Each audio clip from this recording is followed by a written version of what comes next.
আমার স্বামী রাহুল কিশোর রয় তো 5 নম্বর ওয়ার্ডের কাউন্সিলর এবং যুব মোর্চার সভাপতি। তো নির্বাচন ফলাফল যেদিন ঘোষণা নির্বাচন ফলাফলের পর আমরা বাড়ির মধ্যে হামলা হয়েছিল, বোমা ফাটানো হয়েছিল এবং প্রাণনাশের হুমকি দেওয়া হয়েছে। এই দিন রাতে রাহুল কিশোর রায় আত্মহত্যা করছে।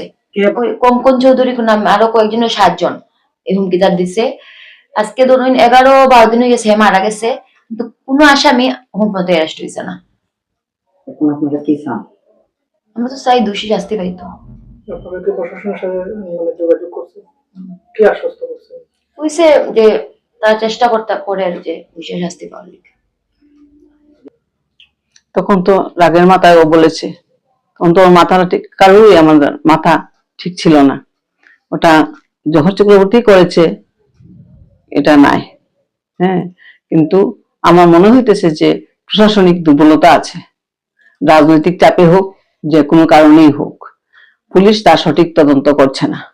না হলে আমার ছেলে মারা গেছে আজকে 10 থেকে 11 দিন হলো, 12 দিন চলছে, একজন আসামিও গ্রেপ্তার হলো না। এটা কি বলবো তাইলে? এটা তো প্রশাসনিক দুর্বলতা ছাড়া আমি কিছুই বলতে পারবো না। দোষীরা তো শাস্তি পেত। কিভাবে তারা দুপুরবেলায় এসে আমাকে অকথ্য ভাষায় গালাগালি করছে, রাহুলকে গালাগালি করছে, রাহুলকে ঘর থেকে বের করে দিতে বলছে, রাহুল তাদের লাগবেই বলছে। তখন তো আমি বললাম, আমি রাহুলের মা, তোরা আমি থাকতে আমার রাহুলকে বের করতে পারবি না। রাহুলটা আমি ঘরেই রাখছিলাম দরজা বন্ধ করে। যেমন বললেন বোমা নিক্ষেপ হয়েছে, কি ধরনের বোমা নিক্ষেপ হয়েছে? বোমা শব্দ শুনছি আমরা ঘরের ভিতর থেকে, আমরা কিন্তু বাইরে ছি না। দরজা গেটের যে মানে লকটা আছে এটা টাটানি শব্দ পাওয়া গেছে। বাইরে গেটের মধ্যে ঝিনঝিল দিয়ে আমরা চেন দিয়ে আমরা তালা দিছিলাম, ওইটা ধরে খুব টানাটানি করছে। আর ঘর থেকে আমরা কেউ বাইরে দিছে না। তার বাবা তো শরীর খারাপ হয়ে করছে, সে কাঁদতেছে অসম্ভব। সে তখন মা বাবার এই অবস্থা সে দেখতেছে।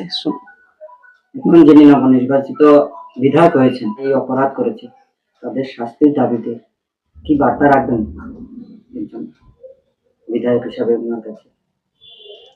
বার্তা তো উনি এসেছিলেন আমাদের বাসায়, ও তো বলেছে ওনাকে, উনি তো আমাকে আশ্বস্ত দিয়েছিলেন যে উনি দেখবেন, কিন্তু আমরা তো কিছু বুঝতে পারছি না যে উনি দেখছেন নাকি করছেন সেটা। তাই আমরা এখন প্রশাসনের দিকেও বিশ্বাস করতে পারছি না। তাই আমরা এখন মুখ্যমন্ত্রীর সঙ্গে একটু আলোচনা করতে চাই আর কি। মুখ্যমন্ত্রীর উদ্দেশ্যে আপনি কি বলতে চাইবেন? মুখ্যমন্ত্রীকে গিয়ে বলবো যে সঠিক তদন্ত হোক, দোষীদের সঠিক শাস্তি হোক, যাদের কারণে ছেলেটা আত্মহত্যার পথ বেছে নিয়েছে তাদের সঠিক শাস্তির দাবিতে। এবং আমরা দেখতে পেয়েছি যুব মোর্চার পাশাপাশি ধর্মনগর মন্ডল যুব মোর্চার সভাপতি ছিলেন। আমরা দেখতে পেয়েছি যুব মোর্চার সভাপতি এখানে এসেছিলেন। উনি কি আশ্বস্ত করেছেন? উনি তো আশ্বস্ত করেছেন যে উনি যথাসাধ্য আমাদের পাশে থাকবেন, দোষী যাতে শাস্তি হয় সেইভাবে তিনি যথেষ্ট চেষ্টা করবেন, এটাই আমাদেরকে আশ্বস্ত করেছিলেন। রাজনৈতিক বিবাদের কারণেই এটা হচ্ছে। রাহুল কিশোর রায়ের দোষীদের সুষ্ঠু শাস্তি দাবি জানিয়ে আমি সাংবাদিকদের উপর যথেষ্ট ভরসা রাখছি এবং আমি ওদের মধ্যে আমার রাহুলকে দেখতে পাচ্ছি। কাজে আমি জানি ওদের চেষ্টায় ওরা যদি আমার পাশে থাকে, সাংবাদিকরা, নিশ্চয়ই আমার ছেলের দোষীরা শাস্তি পাবে।